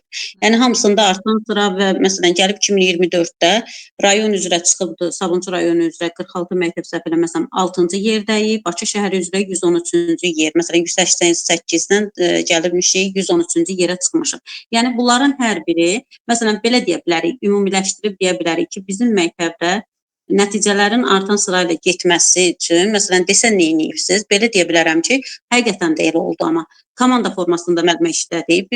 Məsələn, bilirik ki, Azərbaycan dilindən bu müəllim necə dərs deyir? İngilis dilindən kimdir? Riyaziyyatdan kimdir? Buraxılış fənlərindən. Biz toplaşdıq. Metod birləşmə rəhbərləri, həmən müəllimlər və həmən sinifdə dərs deyən müəllimlər, digərləri, bizim o dediyimiz komandaya salmaq istədiyimiz müəllimləri də dəvət elədik. Amma o sinifdə dərs deyən müəllimlərə dedik ki, bax, nəticə bu olmalıdır. Tıqda gəlib yoxlayıbdır, MIP hazırlayırıq və sizin nəticələriniz burada aşağıdır. Ona görə də ya bu sinifdə dərs deyib siz bu nəticəni bu qədər yüksəltməlisiniz, ya da ki, filan müəllim siz bunu götürürsünüz, biz sizə etimad edirik, biz sizə inanırıq və sizdən bu nəticəni almağı, yəni ümid edirik. O müəllimlərə dedik və digər müəllimlər ki var idi, məsuliyyətli dedi, hə biz sinifi veririk. Yəni bunun qarşısına şərt qoyduq biz. Və hansı ki o müəllimlər var idi ki, o siniflərlə normal işləyən, demin materialın yaxşı bilən, repetir müəllimlər, biz onları yəni ora dəvət etdik. Siniflərdə həmən o müəllimlər dərs dedi və bizim 9-cu sinif olsun, 11-ci sinif olsun buraxılış nəticələri yəni artan sırayla getdi və hətta mənim bu illəri bir dənə sinif, təmal sinif, 19 uşaq var idi. 19-u da Azərbaycanın ali məktəblərinə qəbul oldu hər biri və Sabunçu rayon icra hakimiyyəti tərəfindən mən mükafatlandırıldım, çağırılmışdım. 3 məktəbdən biri bizim məktəb idi ki, tam bir sinif qəbul olmuşdu. Yəni digər siniflərimizdən də qəbul olmuşdu, amma bu təmal sinifdə tam qəbul olmuşdu. Bir də müəllimə bir şey əlavə edeyim. Mən heç bir zaman uğurunuzu orada deyin, Məlikə müəllimə. Bir də ki, məsələn, mən nəyi sevmirəm? Bəzi insanlar var ki, müəllimi özündən asılı hala salmaq istəyir. Mən onu sevmirəm. Ya mənim tənbəlliyimdir, ya da ki, çox bezdirməsin məni deyə öyrətmək istəyirəm. Məsələn, elektron jurnala biz keçmişik də hər birimiz. İndi biz də bilirik ki, bizdə yaşlı nəslin nümayəndələri var və İKT bacarıqları bunların məlum məsələdir ki, çox aşağıdır. Mən heç bir zaman demirəm ki, sən jurnalı get yaz və yazdır. Demirəm o sözü. Deyirəm, gəl otur. Mənim indi vaxtım var. Gəl bura öyrədəcəm. Burada çətin bir şey yoxdur. Elə bir şey yoxdur. İnanın ki, 5 dənə, 4-dən, 4-5 onlar həmişə dua eləyir mənə ki, Məlikə müəllimlərdən olubdu ki, mən bu jurnalı özüm, yoxsa düşürdüm də kiminsə dalaycan ki, ay müəllimə xahiş eləyirəm mənim jurnalımı yaz. Məsələn, mən onu oturub öyrədirəm. Heç bir zaman kimsə asılı halda saxlamağı sevmirəm. Bəli. Məsələn, əsasən olaraq bax sərf eləyirəm, elektron jurnalı və yaxud da ki, yeni təlim metodlarını əsasən müəllimə yaşlılarla işləməkdir. Yəni onları öyrətməyi həqiqətən də bilmirəm, xoşlamıram kimdən asılı olsunlar, məndən asılı olsunlar. Belə şeyləri sevmirəm. Liderlik bacarığı elə budur, Məlikə müəllimə. Təşəkkür edirəm. Get bu işi gör, gəl necə istəyirsən öyrən, yox. Siz özünüz görürsünüz, öyrədirsiniz. Mən də özüm öyrədirəm. İnanın ki, o qədər məsələlər var, mövzular var. Mən özüm istiqamət verirəm, ya link göndərirəm ki, deyirəm bax bu mövzunu keçirəm, dərsə qoşulun. Bu istiqamət üzrə suallarınız olsa cavablandırın. Mən heç vaxtı, bax mənim bir xüsusiyyətim var da, müəllimlər bəyənir bizim məktəbin. Deyirlər ki, müəllimə siz biliklərinizi, bildiyinizi gizlətmirsiniz. Bax bu vacib bir məsələdir. Məlikə müəllimə demişkən, bax rəhbər var ki, özündən asılı vəziyyətdə saxlamaq istəyir və Sevmirəm elə ki, arxain işləmək istəyirəm. Bu hər öz işini görsün, mən də nəticəmi əldə edeyim. Bəli. Ona görə də mən onun için görməliyəm. Əsas bir dəfə öyrədim, 2 dəfə öyrədim, o da öz işini görsün, tələbimi də eləyim, nəticəmi də versin. Niyə onun əvəzində işləməliyəm və yaxud da ki, niyə o digərindən əski deyil ki, nə olar ki, hər birimiz öyrənə-öyrənə gəlirik. Bəli. Niyə onu əski etməliyik ki, biz Amma onu da Məlikə öyrətməliyik. müəllimə, elə bir hallar da olur ki, biz indi belə deyək də, baxın bu qrupda olan müəllimlər, hamımız necəyik? Biz yeniliyə açığıq da, düzdür? Hər gün yenilik öyrənmək istəyirik. Bəli, bəli. Amma insanlar bilirsiniz necə olub? Yeniliyə açıq deyillər. Öyrədirsən, öyrədəni öyrənmək istəmirlər. Və yaxud da O ki, da olur. öyrədəni O də da olur. götürmürlər bəzən. O qədər öyrənməyiblər, beyin qapanıb, beyin açıq informasiyanı qəbul etmir. Beyin necədir? Nə qədər ki informasiya axını var, beyin qəbul edir. Yəni oxuduqca, çalışdıqca informasiyanı qəbul edir. O deyir, mənim 40 yaşım var, 50 yaşım var, oxuya bilmirəm. Niyə? Çünki oxumadığı üçün, beynini inkişaf etdirmədiyi üçün informasiya qəbul olunmur. Bu da vacib məsələdir. Bəli, bəli. Var elə istisnalar var. Amma əksəriyyəti öyrətməyə biraz alışdırmaq lazımdır. Bəli. Olur. Tamam, təşəkkür edirəm. Mən Məqbulə müəlliməni dinləyim, sonra keçirəm Amaliyə müəllimə. Buyurun, Məqbulə müəllimə bayaq Salam müəllimə, axşamınız xeyir olsun. olsun. Mən də bayaqki müəllimə kimi, yəni müəllimlər siyasətindəyəm, direktor müavinimiz zət olmamışam da, yəni məktəbdə. Sadəcə mən 2 il əvvəl direktor müavini kimi müraciət eləmişdim Mərkəzi Aran regionala. Orada ehtiyat kadr kimi qaldım və sonra bir ay bizdə təlimlər oldu, yəni kadrlar içində eləmə oldu. Orada ehtiyat kadrda qaldım. Sadəcə vakansiya olmadığı üçün təyinat ala bilmədim. Mən də həmin dövr ərzində bir çox məsələlər oldu ki, idarə etməklə bağlı orada öyrəndim və gəlib məktəbimizdə onları məsələn bildirirdim müavinimizə, direktorumuza belə onların heç xəbəri olmurdu. Məsələn, əvvəl biz BSG-ni jurnalın mövzu hissəsinə yazırdıq. Mən də deyirdim ki, bəs o mövzunu biz keçirmirik, rəhbər keçirirsə biz niyə ora yazacaq ki, müəllimin mübarizə borcu deyil.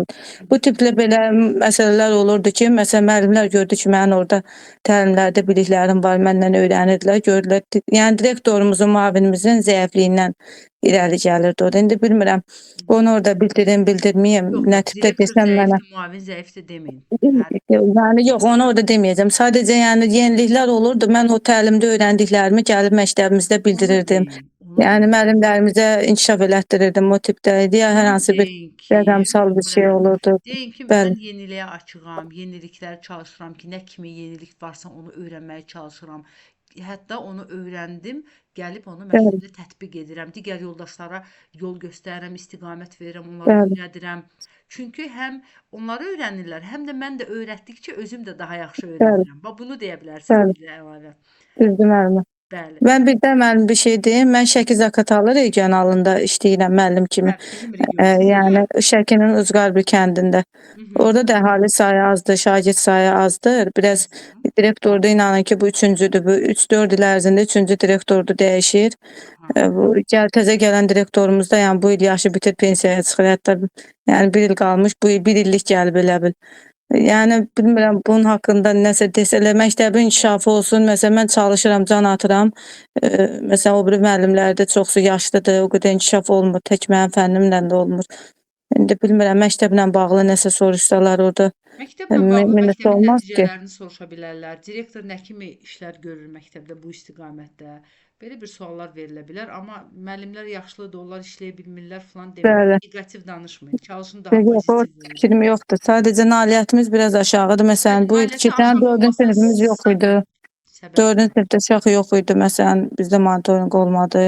Yəni milli qiymətləndirmə də olmadı bizdə. Bəli, sual verilə bilər ki, səbəb nədir? Niyə aşağıdır şagird sayı? Niyə 4-cü sinifiniz yoxdur? Nədir məsələ? Bunları deyərsiniz. Olar mən Amaliyə müəlliməyə keçirdim, çünki biz Aydındır. Çox sağ olun məlumatınız üçün. Mən təşəkkür edirəm. Amaliyə müəllimə buyurun. Amaliyə müəllimə bayaqdan əl qaldırmısınız. Mikrofonu açın zəhmət olmasa. Deyəsən müəllimə kənardadır. Lalə müəllimə sizi dinləyək, sonra gələr müəlliməyə yəqin ki. Zülfə xanım, salam. Mənim səsim gəlir.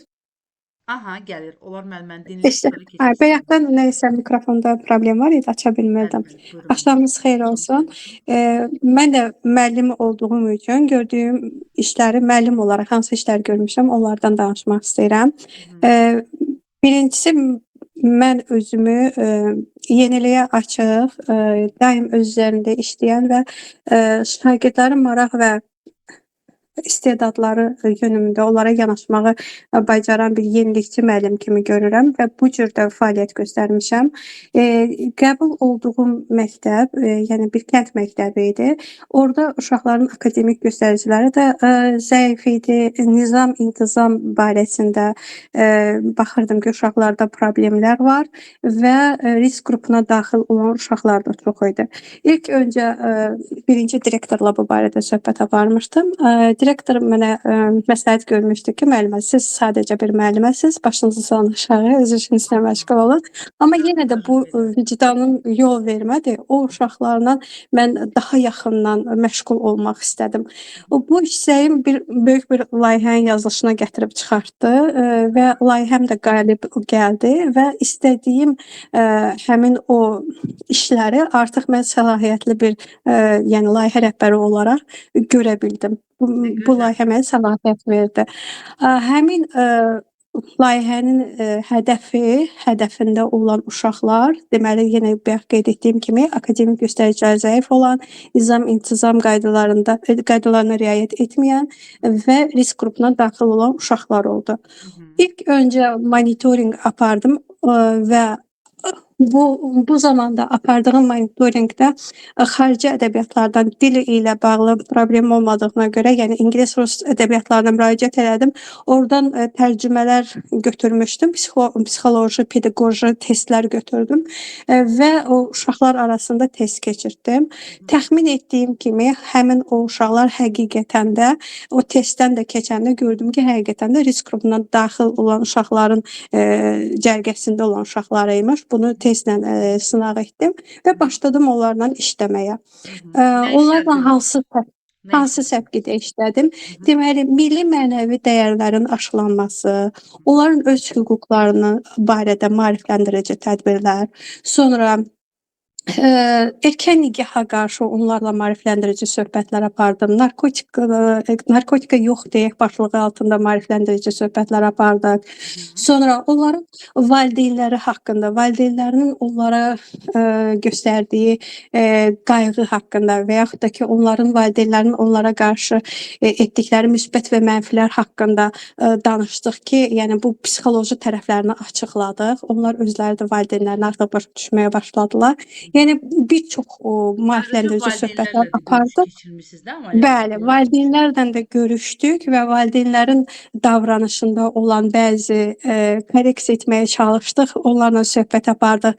Həmçinin Vətən müharibəsində iştirak edən əsgərlərimizi də, qazilərimizi də dəvət etdik. Onlardan elə bir ki, motivasiya kimi də onlardan tövsiyələrini verdilər bizim uşaqlara. Yəni bir çox, indi biraz ola bilər ki, sistemi itirdim. Yəni bir çox bu səvqidə onlarla söhbət apardıq. Bir il müddətində qarşıma qoyduğum hədəfə çatdım. Necə çatdım? O risk qrupunda olan uşaqlarda özgüvən formalaşdı. Onlar ətrafa artıq bir təhlükə kimi yox, yəni onlar özlərini güvəndə hiss elədilər. Həm ailə daxilində, həm məktəb daxilində, həm yoldaşları arasında onlarda bir dəyişikliklər hiss olundu. Bəzi şagirdlər var idi ki, akademik göstəriciləri çox zəif idi. Hətta mən onlara deyəndə ki, bu hissəni burdan bura qədər oxumağa çəkinirdilər və sonuncu partada gedib otururdular, yaxınlaşmaq da istəmirdilər, səhv etməkdən qorxurdular, yoldaşları tərəfindən gülünc hədəfinə çevrilməkdən qorxurdular və o uşaqlar artıq arxa partalardan ön partalara gəldilər, yəni bu layihənin gedişatı müddətində və onlarda artıq bir çox müəllimlərdən də eşitdim ki, onların davranışlarında artıq dəyişikliklər müşahidə olunmağa başlayır. Layihə bitsə də bu ənənə olaraq yenə də mən həmin uşaqlara qarşı və digər o yönümdə, yəni risk qrupuna daxil olan uşaqlara qarşı, həssas uşaqlara qarşı, inklüziv siniflərdə olan uşaqlara qarşı yenə də o yönümdə yanaşmamı davam etdirirəm və bunu nəzərə alaraq bizim rəhbərlik hər zaman hansı problemli sinifdirsə, o siniflə söhbət etməyi mənə tövsiyə edir və 10-cu, 11-ci 8-ci siniflərdə, hətta 9-cu siniflərdə buraxılış imtahanı ilə bağlı olaraq onlarla motivasiya söhbətlərini, sonra bu imtahan qabağı stresslərini atmaq üçün maarifləndirici söhbətləri aparmağı mənə tapşırır və düşünürəm ki, bu cür yanaşmamla mən digər müəllimlərdən fərqlənirəm və qoyduğum məqsədə çata bilirəm. Əla. Ondan da başqa yenə də bir layihə işlədik. Ondan sonra o da 1 il müddətində çəkdi və orada da şagirdlərdə təbiətə qayğı, insanlara qayğı, empatiya hisslərinin qurulması səpkisində deməli bu cür işlər gördük və o uşaqların da yenə də deyirəm, davranışlarında biz dəyişiklikləri müşahidə etdik. Yəni əsas hədəfim müəllim olaraq, yəni akademik göstəricilərin səviyyəsinin artırılması ilk öncə nizam-intizamda və şagirdlərdə özgüvən hissinin, yəni sağlam psixoloji mühit onlar üçün yaratmada görürəm və buna düşünürəm ki, hələ nail oluram. Bəli. Amalə müəllimə, çox gözəl fikirlər söylədiniz. Mən sizi çox diqqətlə dinlədim. Çox təəssüf edirəm ki, siz indiyə Sağ olun. qədər heç danışmırdınız dərsdə. Çox maraqlı fikirləriniz var sizin də həqiqətən. Sadəcə 1-2 məsələni mən burada qeyd edim. Bir, bu layihə barədə, digər layihəniz barədə mütləq, yəni müsahibədə, elə bir gedişatda bunu mütləq vurğulayın və necə ki bizə danışdınız, bu formada danışın. Sadəcə 1-2 məsələni çıxmaqla. Orada direktor dəvət etdi. Direktor dedi ki, öz işini gör, amma mən belə etdim, yox. Yəni o hissəni çıxırsınız, deyirsiniz ki, yəni məktəbdə gördüm ki, belə bir deyək ki, risk qrupuna daxil olan, çətin tərbiyə olunan şagirdlər və s. və s. Mən artıq başladım bu istiqamət üzrə bir müəllim olaraq artıq fəaliyyətimi həyata keçirməyə başladım. Sonra da bu sahə üzrə marağım daha da oyandı və layihə hazırlamağa başladım. Bu formada danışın da, yəni bu bir. Bir də Amalə müəllimə, Bəli. Bir məsələni qeyd etdiniz. Siz belə danışanda artıq baxın, mən bir komissiya üzvü olaraq sizi həqiqətən çox xoş idi dinləməyə. Düşünürəm yoldaşlar da belə maraqla dinləyiblər sizi və düşünürəm ki, digər sahələr üzrə də belə bir gözəl suallara gözəl bir formada cavablandıracaqsınız. Buna inanıram. Çünki siz dərsdə danışmırsınız. Axı mən bilmirəm sizin nə kimi. Biri qoşulmuşam, müəllim, ikinci, üçüncü dərsimdə. Elə Amalə müəllimə. O Bəli, yoldaşlarım bəli. var. Hər gün qoşulur, hər gün mənim yadımda qalmır. Üzrlü hesab edin. Üzrlü hesab edin, çox Buyurun, buyurun, buyurun. Amalə müəllimə. Üzr istəyirəm, müəllimə əlavə müdaxilə etsəm bağışlayın. Müəllimi birinci növbədə təşkilatçılığı təklif eləyəcəklər. Çox gözəl təşkilat qabiliyyəti var, psixoloji, təşkilat işlərlə bağlı. Onu təklif eləyəcəklər ki, deyəcəklər müəllimə, birinci get sinifdən xaric məktəb işləri direktor müavini işləyin, sonra direktor olarsınız. Bəli, müəllimənin özü səsi də belə Uspakayev adam belə necə deyim? Çox sağ olun. Hə, yəni necə deyim? Uspakayev də, yəni sakitləşdirici belə Sakitləşdirici. səsiniz var. Bəli. Amalə Mənim sizin nəsə bir də əlavə nəsə demək istəyirdiniz. Baxın, bir məsələ də odur. Birinci o direktorla bağlı o hissəni kəsin oradan. Bir Aha, ona bir əlavəm olacaq. Bir də ki, hansı ki düşünürəm ki, belə bir layihə ilə belə bir bacarığım var deyə mən digər müəllimlərdən fərqlənirəm. Bu sözü deməyin, yaxşı? Deməyim. Yox, deməyin. Yox, yenilikçi olduğumu, yəni yeniliyə açıq olum. Bunları danışdınız, uca mən gördüm ki, siz yenilikçisiniz. Mən yenilikçiyəm, mən müəllimlərdən fərqlənirəm. Yaxşı, onu demərəm. Təkəbbürmü deyirlər? Mən düz deyil, mən özüm də bəzi cümlələri rus dilindən tərcümə edirəm. Təkəbbürmü deyirlər? Məndə də mən də beynimdə rus dilindən tərcümə edirəm. Həm rus, həm Azərbaycan sektorunda işlədiyimə görə ola bilsin ki, mən də biraz tərəddüd edirəm bəzi sözlər deyəndə. Üzr istəyirəm ona. Bağışlayın, mən müdaxilə etdiyimə görə. Xoş gəlməz, amma nə deyirəm? Məsələn, deyirəm müəllimə yenilikçiyəm. Yenilikçiyəm desin. Mən yeniliyə açığam, yenilikçiyəm, amma digər müəllimlərdən fərqlənirəm sözü, yəni uyğun deyil. Çünki digər müəllimdə aqressiya və sizdə elə bil ki, egoistlik belə deyək də, üzr istəyirəm. Egoistləri digərlərindən özünü bəyənmişdik kimi uzaqdan görünür. Çünki bu sual mənə müsahibədə verilmişdi. Ona görə məsələn, onu demirəm. Mən dediyimə deyirəm. Siz digərlərindən nə ilə fərqlənirsiniz? Mənə bu sualı dimdə bu sual mənə vermişdilər. Oradan qalıb. O fikir məndə oradan qalıb.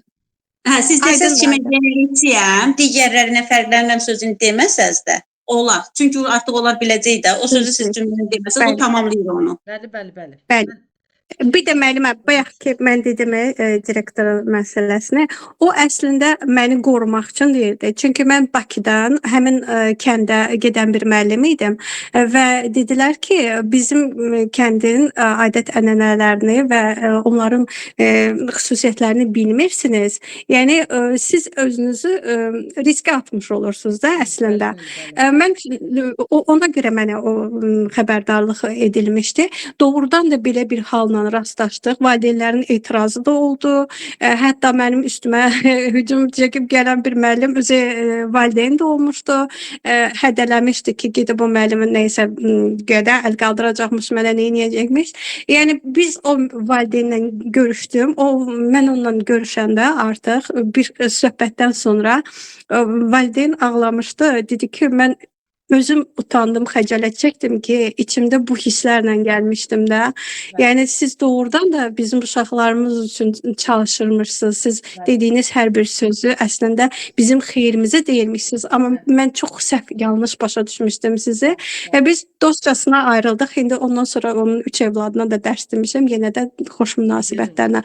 Və bu layihələri yerinə yetirəndə 2 il işləmişəm də ayrı-ayrılıqda. Mən öz müəllim yoldaşlarımın da təzyiqləri ilə qarşılaşırdım. Yəni əslində bu mənə bir xəbərdarlıq idi direktor tərəfindən. Yəni belə şeylər olacaq da. Yəni istər-istəməz insana psixoloji təsir edir. Axı mən yaxşılıq eləmək istəyirəm, amma bu yaxşılığın qarşısında mənə qarşı yoldaşlarım və valideynlər bu cür davranır. Yəni əslində belə bir şeylər olmuşdu deyə o direktor da bilirdi ki, belə bir şeylər olacaq. Bəli. Amaliya müəllimə, siz danışırsınız, bilirsiniz, bir Azərbaycanski film var idi. Müəllim Bakıdan gəlir kənd məktəbinə. Bu yeni bir film idi. 1-2 il var idi. Sonra Yenilik. Düzdür, mən izləməmişəm, amma danışmışlar mənə onu. o filmdəki o müəllim yadıma düşdü. Elə bir ki, sanki sizə bənzətdim. Baxmısınız yoldaşlar həmin filmə? Serial idi, səhv etmirəmsə o. Elə bir ki, Bakı şəhərindən hansı ucqar bir kəndə müəllim gəlir, xanım müəllim. Və Serialın adı nə idi müəllimə? adını unutmuşam, bu dəqiqə heç cür yadıma sala bilməyəcəm. İstəsəz baxıb deyərəm. Elə bir ki, həmin müəllim yenilikləri tətbiq etməyə başlayır. Orada erkən nikahdır və s. Orada erkən yaşda ailə qurmağı valideyn istəyir övladının və s. Ona qarşı çıxır müəyyən bir etirazlara və s. Və sanki Amaliya müəllimənin həqiqətən də real həyatda yaşadığı bir filmdir. Amaliya müəllimə, baxmısınız həmin filmə? Yox dediniz də, kimsə danışıb. Filmə mənim çox təəssüf ki, baxmağa vaxtım olmayıb. Amma o filmi mənə danışıblar ki, sənin həyatına bənzəyir. O filmə baxarsan. Hələ vaxtım yoxdur. 2020-ci ildən ancaq elə, yəni bu işlərlə məşğul olduğuma görə inanırsınız ki, televizora nə vaxt baxıram, heç yadıma düşmür. Televizora baxa bilmirəm. Mən bu dəqiqə danışa baxıram. YouTube-da görüm nədir filmin adı. Aha, təşəkkür. Müəllimə Türk serialı idi o. Yo, Azərbaycanski film. Anasıyla yol keçir. Biz kişi xeyir. Bir dəqiqə YouTube-a daxil olmuşam burada. Hə, yoldaşlar, bir dənə mən Lalə müəlliməni də dinləyim, həmin filmin adına baxıram. Lalə müəllimə, buyurun. Salam, hər vaxtınız xeyir olsun. Xeyir olsun. Zülfiyə xanım, mən 2009-dan direktor müavini işləyirəm. Aha. Və belə deyək də, məktəbin bütün sənədləşmə işləri, EMA-sı, UTİ-si, bütün məlumat bazası hamısına nəzarət edirəm. İndi də elektron jurnalımız da var. Məlikə müəllimə demiş ki, o da üstündə bir hədiyyə olaraq. Yəni, ümumilikdə yeniliklərə açıq bir insanam və hamıya da köməklik etməyi də sevirəm. Məktəbin bütün elə bir müəllimi yoxdur ki, istənilən vaxtı gecə saat 12-də olsa mənə zəng edib nəsə soruşmasın. Bu bilmirəm nədən irəli gəlir. Ya həddindən artıq hamının işinə qarışıram, hamıya köməklik göstərməyə çalışıram, ondan mı irəli gəlir, yoxsa yəni özlərinə yaxın bilib soruşurlarmı? Həqiqətən də hər bir müəllimə köməklik etməyə hazıram. O ki, qaldı müəllimənin işlətdiyi kimi bizdə ASM-dən qabaq köhnə jurnal idi. Yəni onlar o da ASM idi. İndi jurnal yoxdur, azdı o vaxt ASM idi. O jurnalımızı da yəni işləyirdik və inandırım sizi 65 yaşı, 64 yaşı olan müəllimlərimiz belə sevə-sevə o jurnalları işləyirdilər. Çünki hər hansı bir çətinliklə qarşılaşan kimi notebooku qoltuğuna vurub gəlirdi ki, Lalə mən bunu nətər eləyim? Köməklik Ya göstərir. özüm ya özüm bacardığım qədər, yəni işim əlimdə olmayanda köməklik göstərirdim ki, bunu belə yazın, bunu belə eləyin. Olmayanda da xüsusi informatika müəllimlərindən, cavan müəllimlərdən kimlərsə təyin edirdik ki, narahat olmayın, Firənkəs müəllimə bu dəqiqə sizə köməklik göstərəcək. Yəni jurnalı yazmaqda problem yaşamayacaq. Eynilə də hesabatlarda, yəni məktəbin hesabatlılığı deyək də, 1-11-ci siniflərdə bütün sinif rəhbərlərinə yaxından köməklik göstəririk. Yəni heç bir müəllim indiyənə kimi durub deyə bilməz ki, hansısa bir çətinliklə qarşılaşdıq, müraciət etdik, belə bir yəni işim var, get deyə bir şey yoxdur. Bir də ibtidai sinifdə bir müəllimimiz var idi. Bir gün gəldi ki, bəs Lalə, mənə sertifikat lazımdır düzəltməyə. Heç o yadımdan çıxmaz. Dedim, mənim vaxtım yoxdur. Zəhmət olmasa özün elə. Düzdür, incidir, küstür. Yəni bir dənə şey xahiş elədim, sertifikat düzəltməni, düzəltmədin. İnandırım sizi ki, o sertifikatı özü düzəltdi. Və gətirdi, gəldi ki, Lalə, bax gör nətərdir. Mən də dedim, bunun burasını belə dəyiş, bu fiquru belə dəyiş, bu rənglə bu tutmur. Ümumilikdə belə göstərişləri verdik. Məktəbin bu günə kimi bütün sertifikatlarını, şagirdlərə verilmə sertifikatlarını, müəllimlərə təqdim olunma sertifikatlarını, hamısını həmin müəllim düzəldir. Və üstə gəldə hər yerdə də deyir ki, Lalə elədi ki, mənim yerimə sertifikatı düzəltmədi. Amma siz öyrətdiniz də ona. Bəli, bu yazı şrifti buna uyğun gəlmir, bu yazı şriftini dəyiş. Filan proqramda işləsən daha yaxşıdır, Canva'da işləsən daha yaxşıdır. Yəni 20-ci əsr bacarıqlarının hamısını formalaşdırmaq üçün müxtəlif təlimlərdə oluruq və bunu da hamısını məktəbə tətbiq edirik. Bir ara bilmirəm, yadınızdadır yoxsa yox, təzə kurikulumdan yeni dərslər gedirdi. Bəli. O ərəfədə inandırım ki, birinci direktor verdi həmin dərsi. Dalınca müavinlər verdi həmin dərsləri. Yəni o tipdə dərsləri də belə deyək, açıq dərsləri. Və ondan sonra müəllimlərdən biz nə isə istədik. Bəli, təbii ki, biz ilk öncə direktor və ya direktor müavini birinci növbədə özü nə isə etməsə, onun müəllimdən nə isə istəməsi mən öz aləmimdə düşünürəm ki, düzgün deyil. Təbii ki, yol göstərməlidir. Özü müəllimlərin müəllimi olmalıdır. Özü ilk öncə bu təhsil proqramlarınız, bu yenilikləri özü bilməlidir ki, müəllimlərdən də tələb edə bilsin. Özü bilmirsə... Hər bir yeniliyə də sevə-sevə açığam. Hətta müxtəlif təlimlər olan kimi də birinci deyirəm, məni yazın. Mən gedim görüm orada vəziyyət nə yerdədir. Sonra digər müəllimlər gedər. Düzdür, bu biraz egoistik çıxır. Bilirəm, amma... Hansı ki, layihə var, iştirak etmək istəyir. Bu normaldır, bu çox gözəl qarşılanır. Təbii ki, bunu qeyd edə bilirsiniz. Dimdə nəzarətçilikdə birinci özüməm. Nə bilim, digər təlimlərdir, yəni bu məktəbin sırf inkişafı ilə bağlı olan təlimlərdir. Mən birinciyəm. O bir kino var, deyirlər ki, çağırmamış da belə keçib oturursunuz rəisit heyətin başında. Çağırmamış da birinci gedirəm ki, birinci məni örgədin. Sonra mən müəllimdən nəyisə tələb eləyə bilim. Müəllimdən nəyisə əgər mən bunu bilmirəmsə, mən ASM-də işləyə bilmirəmsə, mən jurnal edazda işləyə bilmirəmsə, müəllimlərin səhvini görə bilmərəm axı. Təbii ki, Lalə müəllimə, dəyərli fikirləriniz var çox. Yəni siz yenilikçi olduğunuzu mütləq qeyd edin. Müsahibədə yenilikləri öyrənirsiniz, onları gəlib məktəbdə tətbiq edirsiniz. Bunları deyin. Təbii ki, bunlar mütləqdir. Yoldaşlar, mən sizi diqqətlə hər birinizi dinlədim. Təşəkkür edirəm dəyərli sözləriniz üçün, fikirləriniz üçün. Mən sizinlə sağollaşıram.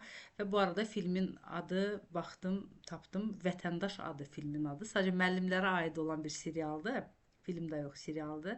Ona görə Amalia müəllimə baxın, sanki sizi canlandırır bu serial. Vaxtınız olanda baxarsınız. Elə bil ki, hər seriya... Təşəkkür edirəm, çox sağ olun. Bəli, 42 dəqiqədir, bir neçə seriyadır. Çox da belə uzun-uzadı serial deyil. Sonda da nə olur bilmirəm. Mən 1-2-3 seriyasına baxmışam, sonra da vaxtım olmadı. Yəni, maraqlıdır çox, baxarsınız. Belə yoldaşlar, mən sizinlə sağollaşıram. Allah qoysa sabah sizinlə görüşəcəyik. Gecəniz xeyrə qalsın. Xeyrə qarşı, sağ olun mənim. Təşəkkürlər. Sağ olun, mən təşəkkür edirəm.